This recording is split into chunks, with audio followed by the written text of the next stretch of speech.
Harrison Mkhize, Unscripted with legend Manqele. Did I do that correctly? You did. Is that how it's done on set? Well, you usually have a clapperboard, but your hands work. You use hands. I use a clapperboard. Okay. I'm not sure about your budget here. Why? Yeah. Why are you? Why are you coming for the jugular first? I don't know. I expected a clapperboard. I expected white towels in the waiting room. I expected, the rider. Well, let me tell you what you're getting. You're going to get an unscripted conversation with the Harrison Mkhize. I can't do no small talk, no small talk. I'm not with the small talk. Can't be with the small talk. Your name is Legend Manqele, but your name is Nkululeko, right? Yeah, the legend Manqele. The Legend Manqele. Yeah. I wanna go into Nkululeko because we know Legend, we love Legend. The person that we don't know is Nkululeko. Oh man, you wanna know me? I wanna know you know you. Why?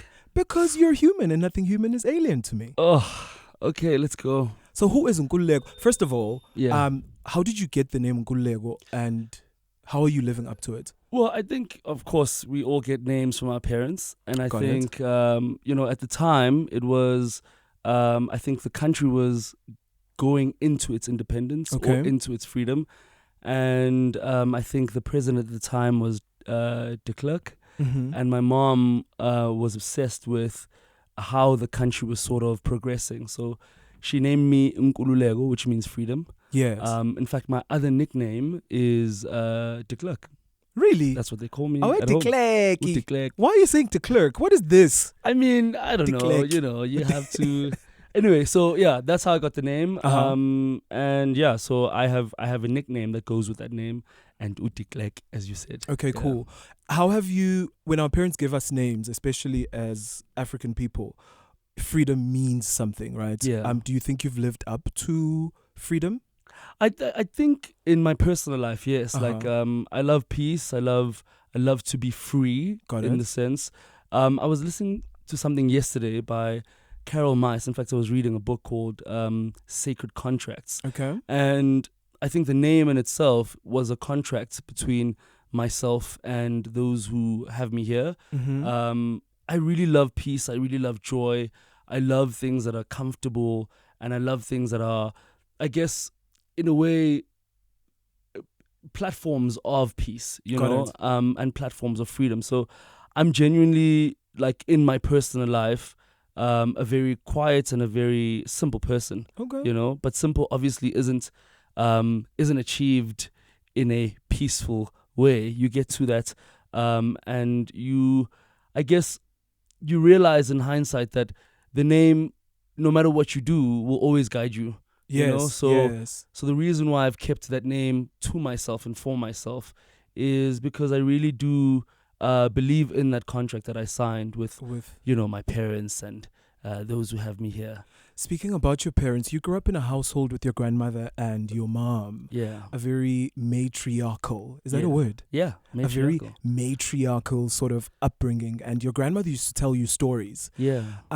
There's a thing that we do as human beings where we have a single story about ourselves, and that's the story that we run with from childhood to the rest of our lives, or for the rest of our lives rather. What is your single story?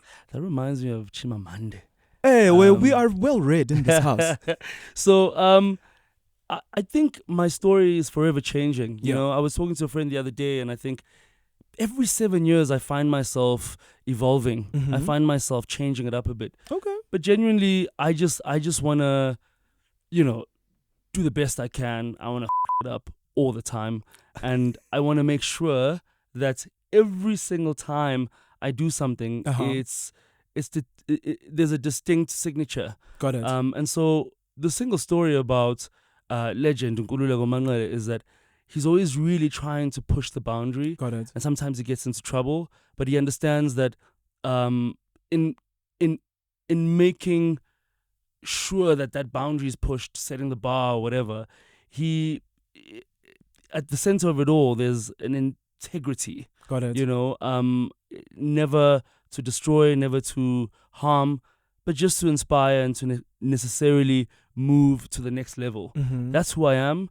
I love beautiful things. I love things that are new and shiny. I love things that are comfortable. and I love creating things, you know. So Sure. I'm a creator and I'm a producer. So I think the single story is that I'm forever searching and I'm forever trying to create new things in a beautiful way. In a beautiful way. Yeah, And that's me. you've done that so well. It's Bar Leader. Yeah, it's bar Yeah. leader. Tell me more Well, about now that. the bar group, because The bar I think group. I've got a couple of interests that I want to house around myself and the things that I do. So Okay. I've created the company to become a group of companies. I love wine. Okay. I love books. I love film.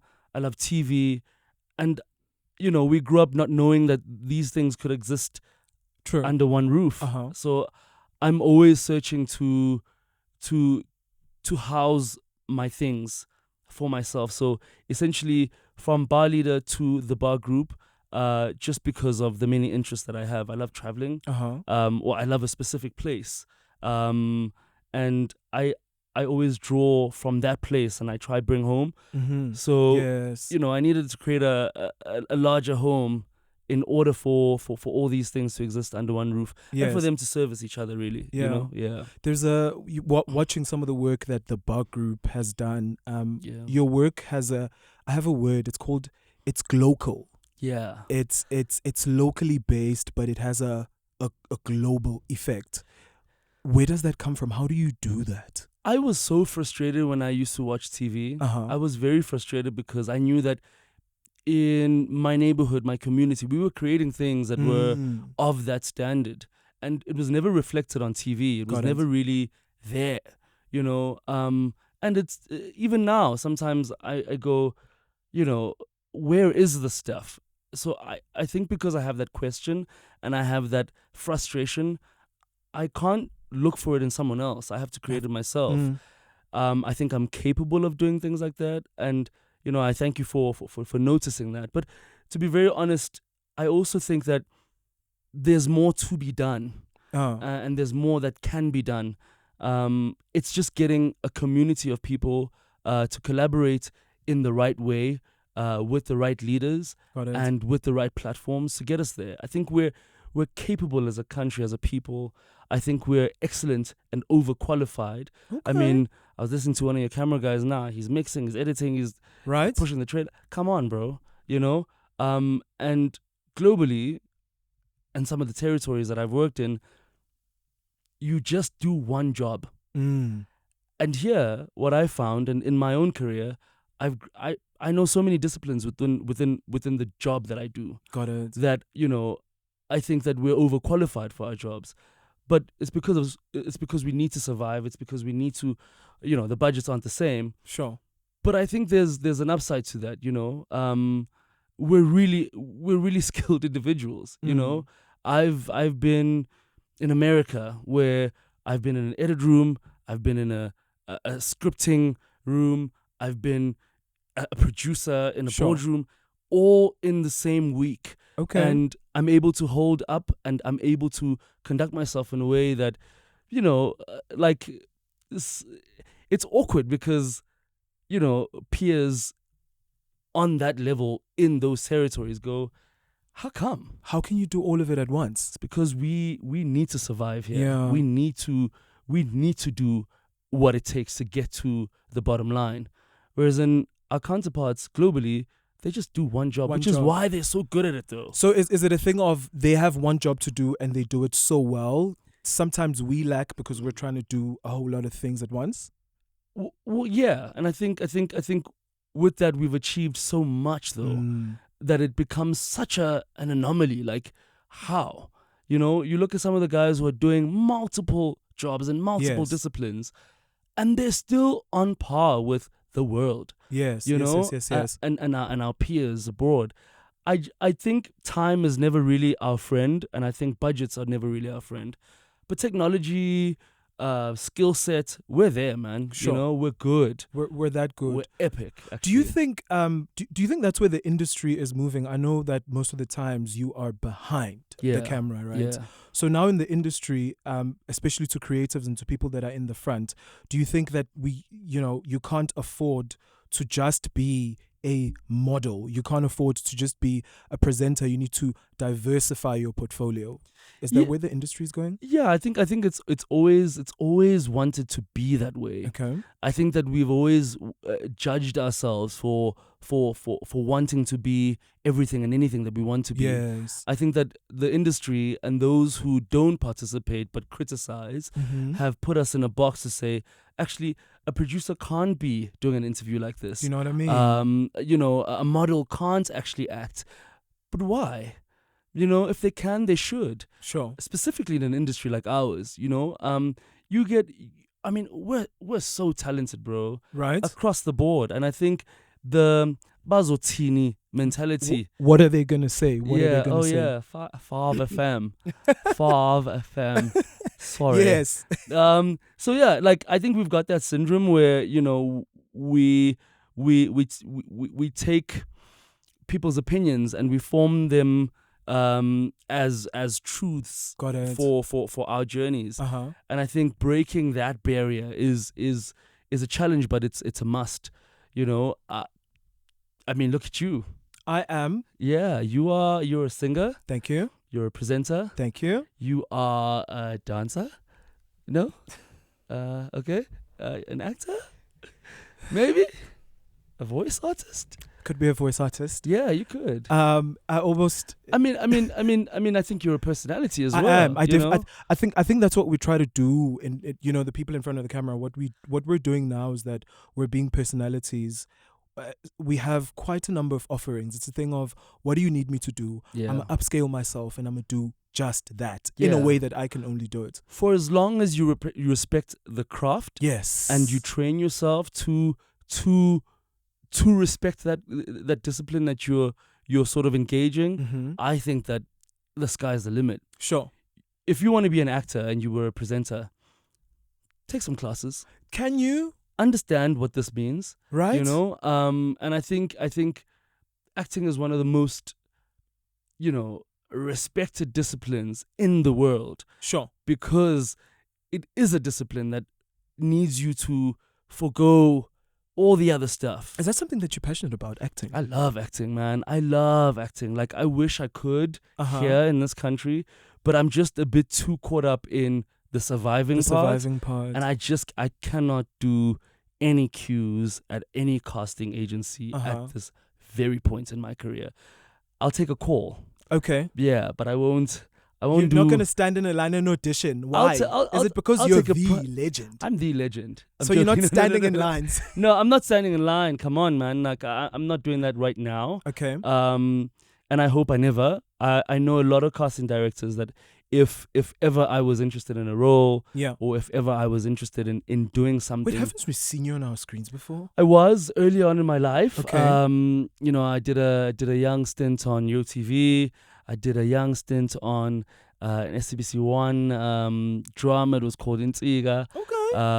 And I did a cameo on Isibaya, a couple of appearances Isibaya. there. But all these were garnered, and I think Umlilo on ETV, not I think. Yes. That's what happened. But all these happened because I so happened to be in the room, or I so happened to know the producers, and some producers know that I love acting. Yes. But I'm never really going to also engage at that level unless it's Shaka Ilembe. Okay. Because is this you shooting your shot? I'm shooting my shot. Desiree, what's up? No, but for real, I really love acting. Yeah. But I also want to collaborate with people who really love working with actors. Got it. And you find a lot of people here are pressurized to deliver episodes.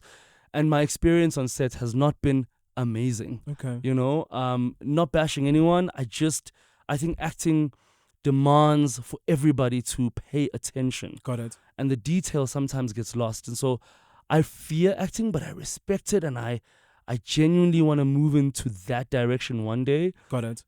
So much so that, I'm busy preparing to study for it. Okay. But I'm not going to study here because I think I also want to sort of be in the world stage type thing. Cool. I want to do theater. I want to be able to really feel my way through these scripts and characters without the distraction of how weren't you behind the scenes? Cool. You know, I want to do that somewhere else. I want to do that in a different territory. Look at you dreaming on 5 Unscripted. Come on, Legend, man. you walk into the scene at the age of 19. Yeah, You're young, you're black, and you're male yeah. in a, I almost said white dominated industry. Is that Yeah. what it's like?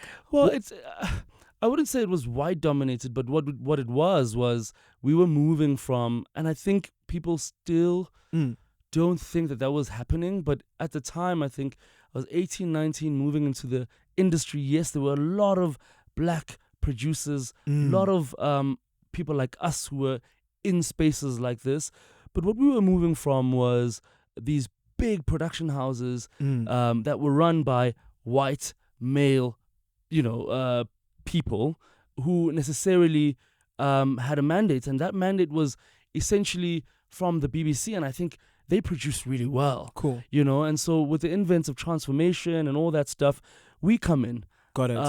And there are a lot of mistakes in that time. Okay. And so with mistakes and chaos like that, there's always a ladder.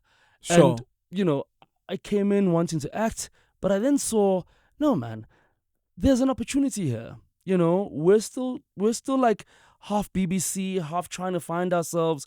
Who are we really as national broadcasters, as a country? As a country. I mean, you'd seen Yizo, but none of these stories really belonged to black production houses, you know?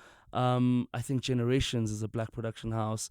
I think, there were a couple, but essentially Urban Brew was a big thing at the time. Got it. And I was a fan of Urban Brew. In fact, I worked at Urban Brew, and I think, as I was saying, there was a lot of chaos. There was, recession. SABC was going through a lot at the time. And with chaos, I always say that there's always a ladder. And that ladder is it's like if you miss it, you miss it. Got it. And so I got into the game, recognizing that, no, man, there's transformation here, and there's a need for our voices. There's a need for our stories and us telling them, and not the other. It.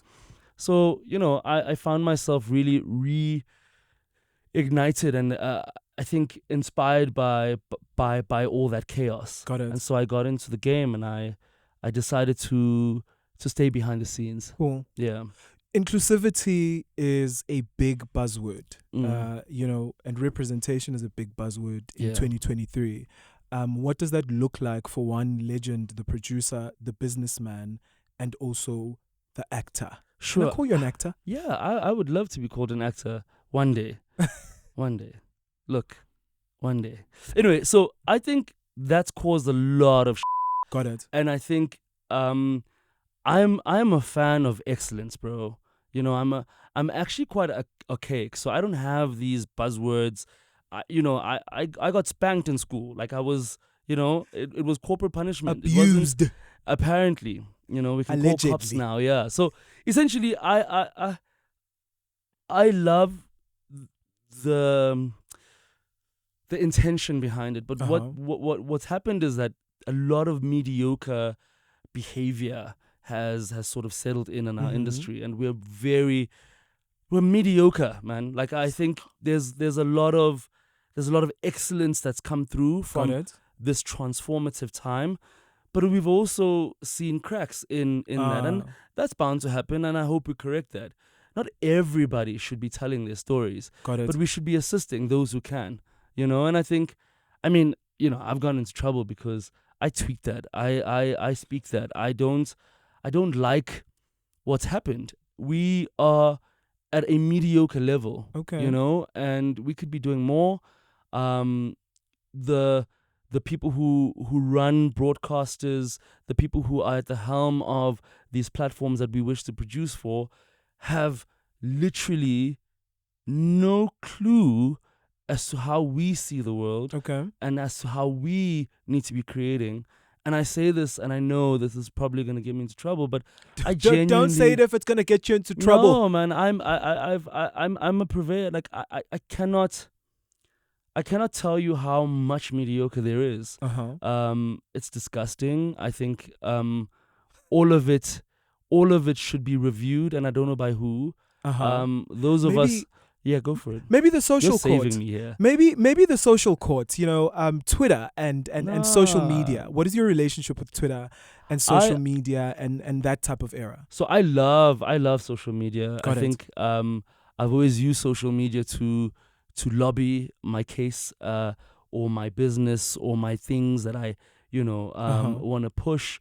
It's been a great marketplace for me. Got it. But it's also been kind of toxic, and it's been kind of very, it's the sword I sometimes fall on. Yeah. And I think that's okay. Social media for me has been a very polarizing platform. Instagram I love because of course I'm a visual person. Okay. And How many followers do you have on Instagram? I think 32 points. Okay. Yeah, somewhere Okay. there. I mean, Okay. I don't really care about that, but what I care about is like what I push. Okay. And how I connect with those people. Whereas when it comes to Twitter, I think there are a lot of people who just want to be famous just because they've said something smart, and there are a lot of smart people. I think we're actually quite smart, and we're very creative, and I love Twitter for that. I've just at times received some backlash. Granted. Do you think I always find sometimes on Twitter that people ride slogans, but when you interrogate deeper, you're like, do you know what you're talking about? No one knows what they're talking about. No one will ever know what they're talking about. And I've always said that I'll never move from the post of I am a TV producer. I've got clients that I can never speak about. So if I've done something that is seemingly bad or whatever, there's always context. So I will never engage on that level or to a level where it becomes detrimental, even in my private life or in my work life. I do what I do on Twitter and I move out. Got it. And I've met people who've trolled me. How do you handle your trolls? Most of them are ugly. And most of them You're not a me. nice person, are you? No, let me tell you something. Most of them look so bad. Oh God. But they love me and I love them back. And we have discussions and they get to understand that, I'm not those I'm not the things that they think I am. Cool. I am definitely something more than that, and I'm limited on Twitter because of the characters. Because of the number of characters. But also because, I think people want more from me than what I can give. Sure. I've kept quiet in some very pivotal moments, just because I think some of those matters were not mine to address. A lot of things were taken out of context, but I was cool with that because, the people who ride know exactly what and who I am. So. Yeah. What have been some of your lessons in the industry and the type of work that you do? Your work should always speak for itself. Got it. And I think I'm trying to do that now. I'm not promoting my work. I'm not like really pushing. I've got shows. I'm not really pushing them. They are still doing the same numbers. Okay. And what used to drive that in me was, first of all, I was really happy that I have the opportunity of making shows. Got it. I think that is such a privilege. It's a privilege to have a show on air, to think about the many families that are watching what you've thought up is epic, Wait, is that how reality shows are? You think about them? I think about, I mean, for me, it's such a deep thing. And I know reality shows come across as very shallow. Yeah. But, our reality shows have been so, in depth and more relevant than I think what a reality show was thought of back in the day. Got it. When you look at like Life with Kelly Kumalo, that was a reality show that I too just couldn't stop watching because I was like, my goodness, what it's a so family. Layered. It's so layered. That is not that's not a shallow thing to produce. You're working with lives that are real. Right. You're in someone's house and you're curating this content for other people who may be going through similar circumstances. But also, I think when you have that opportunity, you also get to understand and have context and want to necessarily do justice to what is real and what is actually happening. Got it. And so most of the time when we do reality shows, I'm moved. I'm moved when I do shows like that. I'm not there just going, oh my God, this is so fabulous. I'm actually moved, and I'm actually touched by the work that we've done. And I've been given such an opportunity, Harrison.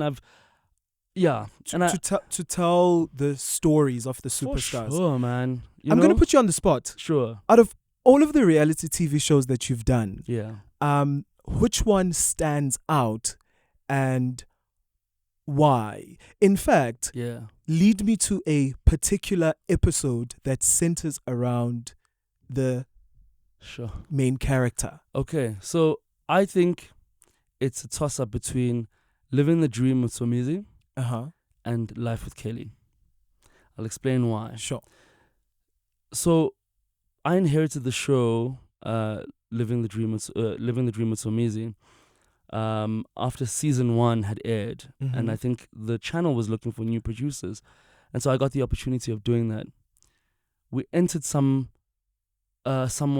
family, someone's life, but as a producer, I just thought this was going to be bubblegum. This was just going to be fabulous. Oh no! But it actually wasn't. Here's a man who has worked so hard, has worked tirelessly, has been in this industry for so long, and still so relevant. Right. But working with Mkhize was so refreshing because that is a sober man. Right. That guy is sober, man, and he's hardworking. There was no day that went by that felt like, oh no, we just wasted time here. Okay. So just out of that, so from a producer level, got it. You want that because you've got a budget that's going. You need to be able to actually deliver the show in time with no problems, but still have that entertainment and that, the thing that we've promised the audience and the channel. Cool. So that ticked all the boxes. But what was very special was we saw his story from being the single man who was, Did you shoot the season where he was getting married? Yeah. Oh, We went all the way, man. We went all the way to, we went all the way. So we started off him single, him being a freelancer, to him getting married. To him getting married, but in the process losing his mom. Oh. And one of the most interesting things was that, when the mom passed, so Mkhize reached out to me to say, hey man, would you mind broadcasting my mom's funeral? And I was just like, what an honor. Right. We're not just shooting a reality show here. We're shooting life. We're actually in someone's family. We're actually in someone's life. Yeah. And in some way, I felt so honored to be a part of that. The wedding was the most epic thing that we've ever shot. With how many outfits? I can't remember, but there were so many crew members. And what happened there was that because we were shooting so many reality shows at the same time, the wedding was like, in fact, the funeral and the wedding was like a culmination of all my reality shows. So at the funeral, Bonang was there, Mkhize was there. So we were shooting all those things equally at the wedding. So we had like 16 crew members shooting. We were shooting the wedding, but we were also shooting 3 other reality shows at the same time. So it was such a pivotal moment in my career and a very nerve-wracking, moment again, because, we've got so much and there's so much mandate that's just on this wedding day because of the many shows, but because of what's actually happening. And 10 years down the line, that is a cultural moment. That is something that we can never fathom now, but later on we'll see that as a legacy project, I think. Do you find it like your responsibility to tell the personality's story in a way that is true and authentic? And also because we live in an era of social media, if you get backlash, you honestly get backlash for the real stuff that's happening in your life and not what I have curated. Yeah, and I think it's all about integrity, right? You will not find me betraying a talent, or betraying any team member or anyone who's actually a part of what we're doing, just because it's such a personal space. Got it. You're in someone's space. Right. And so when you see something off, or when you've recorded something that's not going to look good, you actually have to consult, and you have to make sure that, all of you guys are in on it. If you're not, it kind of separates the team. And when there is backlash, then, that backlash is it's terrible for everyone, for the relationship and everyone. So beyond the channel, I try my best to keep a very clean relationship with the people that I work with. Contrary to popular belief. How old are you? I'm 34 years old. Contrary to popular belief, I am 34 years old. The world believes that you're 60 years old. I'm single and 34. Are you single? Sizzling single. Yeah. Must be nice.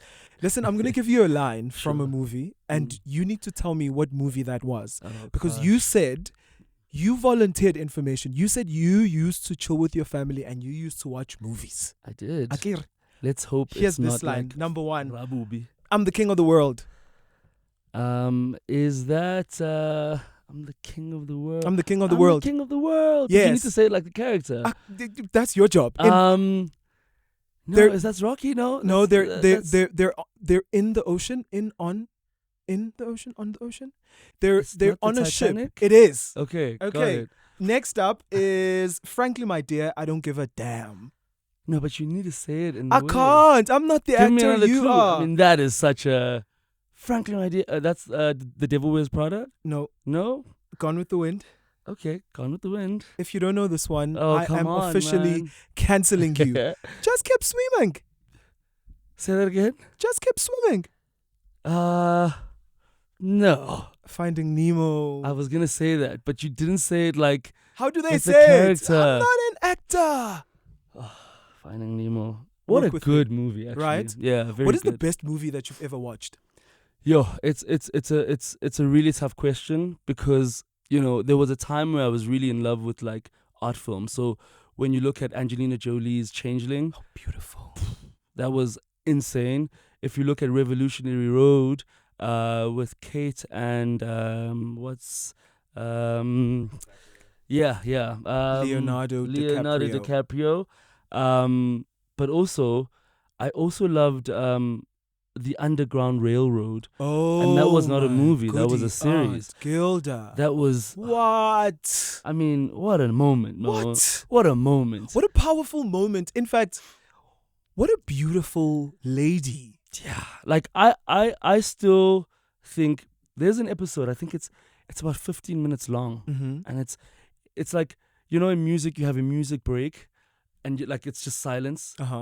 And I liken that episode to that. It's really just it's a dream state. She's in dream state and she's going through this thing. And I think it's just 15 minutes long, if I'm not mistaken, or 8 minutes or 15 minutes long. In the midst of 30, 40, minutes that are intense, and then you just get this break where it's just like, let's breathe. And how that director did that was amazing, man. I think Susan Bedu on Underground Railroad is amazing, but Underground Railroad itself is amazing. So I wish to tell stories like that. Cool. I wish to be that deep. I wish to have that much time to tell a story. Do you want to work with Tuso? Look, I want to work with excellence, man. I think she's amazing. I would love to work with somebody like that. I would like to work with her. I would like to work with anybody on that level, because I think she's on another level. She's insane, bro. You come across as somebody who wears his heart on his sleeve. How do you still do that after so many things in the industry?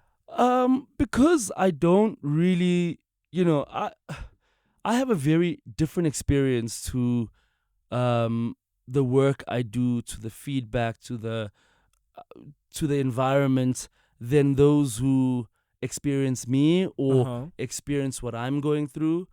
I've seen success in the industry. I've felt joy and pleasure. I've also seen the dark side of the industry. Got it. I felt like I'm failing in the industry. In fact, I'm only coming out now from like a very dark. Welcome back. I wasn't well type situation, specifically after, the whole breakdown in the media with Somizi and the Mohales so it was very tough for me to fathom what was going on because it was out of my control and a lot of people were hurt. And I don't want to say, or rather I didn't want to say anything at the time, but I was definitely hurt myself. Got it. But because it was such a domestic issue, and it went beyond my jurisdiction as a producer, I kept out of it. But in that, I was also trying to find the light. I was trying to find healing. I wasn't necessarily trying to hide away from any conversation. Those who know me know that I actually wanted to say something because I just couldn't understand what's going on. But in hindsight, I think because, like I said, every 7 years, every 8 years, I was actually due for a change. Cool. And COVID hit, and I just froze because, I wasn't just losing reality show stars. I was losing people I worked with. Cool. I was losing relationships that I'd built for over 8 years due to my inabilities of saving or navigating the COVID storm. Got it. And I really failed there as a person, as a human being. And it takes a big person to say I failed. Yeah, man, I failed. I was not ready, and I'm somebody who watches the news and I'm somebody who keeps up, and I saw the wave, but I wasn't really understanding it. And so when it happened, in fact, it happened a year later from the time we were all experiencing it. And I was just like, what is going on? It was twofold. Bro, I lost producers, people that I loved. I lost editors that kept the ship going. I was definitely inundated with also like the self-belief thing. Got it. Because, yes, I believed in myself, but it takes a different type of belief when you're going through that. And so, I was listening more to my emotions than I think I should have like reached out to other people. I think I should have, because Is that what you're doing now? Now that you're out, are you reaching out to more people? Are you repairing those relationships? Well, I've gone on a cleansing tour to apologize, to rekindle some of those relationships, because I felt like, I wasn't fit to speak in those moments. I mean, some of the people just don't deserve the apology, so they're not gonna get it. But some do, and I think, when it comes to seeking help and seeking, people I need to talk to, community. Yes. I've done that in a professional way. Cool. I'm not somebody who's sentimental around, I need to speak to a friend. It's professional. So I have a business coach. I speak to I'm not a fan of therapy. So what I do is I speak to somebody who's more like focused on clarity. Got it. So like a psychologist rather than a therapist. Yeah, because I don't believe in self-fulfilling prophecies. You can cancel me after that. No, stop. Nobody's canceling you. This is 5 Unscripted. This is not 5 cancelled. That's it. Listen, bro. So, you're also on a spiritual journey. Is there something that you want to touch on? What does that look like? Well, for me, I think I've always, from a young child, I've always felt like I was this magical being. Like I could do anything. So I even used to talk to myself like, I thought I had magic. Because all these thoughts that I used to have were not normal. And in hindsight, I know that they were not normal. Got it. And when I look at like how I've navigated the industry, there is no way that I get an idea and then go out and people hear me. There has to be some sort of divine order around that. And so I've dedicated myself to investigating myself a bit more, and I find that there's spiritual wells in there that need to be swam in. Got it. I'm a spiritual person before I am a producer. I am a spiritual person before I am someone's son. So I draw from that, and then I'm of service then to those things that I belong to. Like I'm a producer. Fix it. Yeah, man, you're speaking about spiritual stuff now. Earphones are falling off. What's going on? So yeah, man, I'm a spiritual person before I'm all those things, and the spirit helps me to service than the things that I belong to. One of the things that a whole lot of personalities say is that I am my ancestors' wildest dreams and my ancestors' answered prayers, right? And I think that's because really our parents have put in a lot of prayers and a whole lot of work into who we are. How are you putting in work for the next generation so that somebody can say, I'm actually Legend's answered prayer? Yeah, I think it's understanding what those prayers are. So earlier on, I touched on the fact that before we're born, before we descend on this earth, we have this opportunity of having this divine conversation with our Maker and our and those who pray for us. So those prayers and the conversation that happens sort of allows me to walk in this realm, knowing that I have to just fulfill that. Got it. I've been called to serve in this department, and I used to joke around and say, these productions are my ministry. And when I look back, some of the stuff... Minister Manqele. Hola, Keda. Anyway, so, I used to just think like, no, man, like, I've got like a little ministry here. You do. And I'm able to influence certain things. I'm able to, like, put certain things and they turn out to be this. And so most of it, if specifically the Kelly show, when you look at that, that's a healing journey. And I was like, oh my goodness. But when you look at the Somizi one as well, healing journey. When you look at the Bonang one, there's a healing journey. It's always about the healing thing. So do you think it's all of our lives are about us getting back to the initial conversation? Always, and I think we're never really lost. We're just on that journey, and then when you have done that job, you return back into that realm, and then of course the next generation appears because you as well have been praying. Cool. You have to continue that prayer, and by doing that, essentially by doing the work that has been given upon you, or the work that you've been given, you then, I guess, essentially pass it on. How do you when you return back, because you will die? I will. You will, right? How do you want to be remembered when you die? Sure, man. It's a question I never really want to answer because I don't want to die. I don't want to die. I don't want to die right now, man. But I hope that it whatever I answer now evolves when I'm ready to depart, because I think there are some lessons that I still need to learn. Sure. But I really want to be remembered for just like kindness and somebody who was always there and willing and present to help, of service, always can be counted on.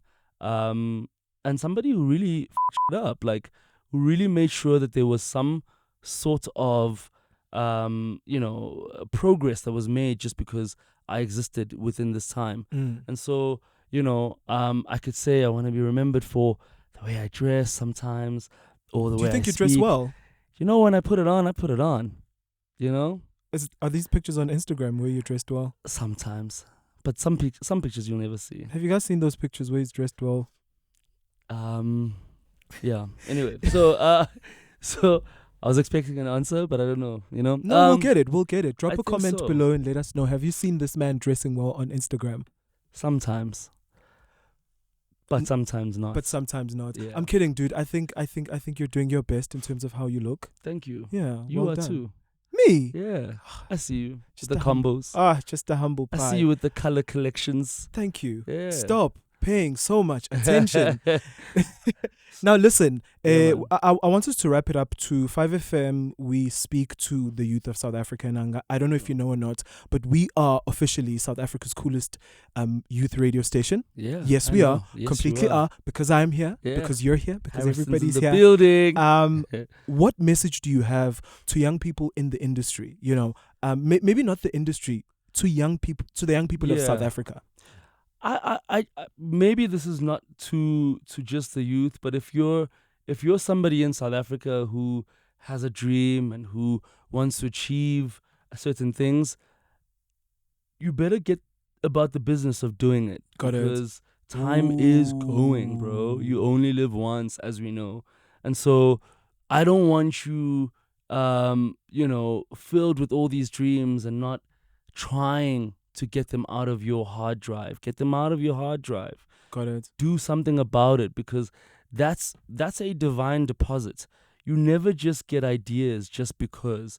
There's something that happens when you're given that, and so go for it and make sure that you fulfill that conversation, that contract that you've been given, because I think we tend to ignore these voices in our heads, and what we've done to instinct and instinctual and the gut. Yeah, we've completely eradicated it because of the noise around us. Yeah, and I think that that is a guiding force for you to make it out of where you are. Cool. So listen to yourself. Intuition is everything. Everything that you have here, the little small voice is actually a very big voice. You just need to listen. Stop ignoring yourself. The first thought is always the king thought. The first idea is always the bad idea. The 10th idea from that thought is the best idea. So grow that idea. Cool. Yeah.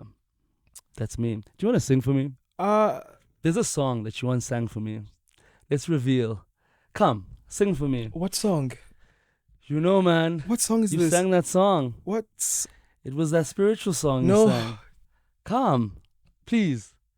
I'll join you. Teach me. You know what? Yeah. I'll give you an opportunity to ask me a question. Okay. But I'm not going to sing. Oh. When will you sing for me? If not now. And why not now? What song do you want me to sing? Oh, that song? Yeah. Please, and teach me that song. Man. It's so dope. Come, let's go. Okay. How does it go?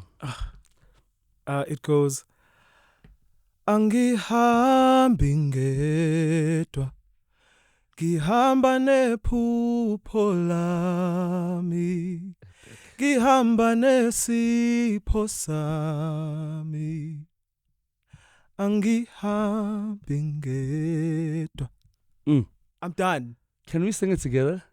Wait, my voice is bad. Cool. So what do you want to do? I don't know, but I just wanna sort of match what you're doing. Angihambi ngedwa. Okay.